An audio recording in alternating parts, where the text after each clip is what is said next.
Welcome back guys. ఈరోజే మా కాలేజ్లో గేమ్స్ స్టార్ట్ అయ్యాయి అనమాట. సో అందుకే పొద్దునే వెళ్ళిపోతున్నాము గేమ్స్ ఆడడానికి, అది జస్ట్ చూడడానికి. ఇదైతే 100 మీటర్స్ రన్నింగ్ అనమాట. చాలామంది వస్తారు అనుకున్నాం గైస్, ఎందుకంటే డిస్టెన్స్ చాలా తక్కువ కాబట్టి. కానీ ఎవరు రాలేదు అనుకున్నంతమంది.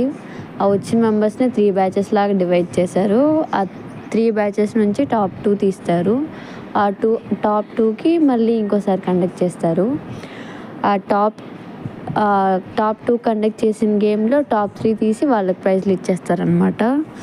ఇవంతా ఎప్పుడు ఇస్తారంటే, ఈ మంత్ కాలేజ్ డే వస్తుంది మాకు, 13th అనుకుంటా.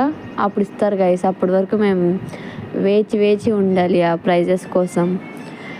సో అందుకే ఇప్పుడు వచ్చేసామన్నమాట. ఆ ప్రైజెస్ కోసం వెయిట్ చేయలేం, కనీసం ఇక్కడైనా రన్నర్స్ విన్నర్స్ తెలుసుకుందామని చెప్పేసి. అలా రన్నింగ్ అయితే అయిపోయింది. నెక్స్ట్ షార్ట్ పుట్ స్టార్ట్ చేశారు. ఆ షార్ట్ పుట్ ఏమో బండలాగా ఉంది గైస్, చాలా బరువు ఉంది. జస్ట్ లేపడానికే చాలా ఎనర్జీ కావాలి అది. దాని తర్వాత వెంటనే 800 మీటర్స్ రన్నింగ్ పెట్టేశారు. దానికైతే అందరిని ఒకటేసారి పెట్టేశారు గైస్, చాలామంది లేరు కాబట్టి ఒకటే బ్యాచ్ లాగా. That's it for today guys.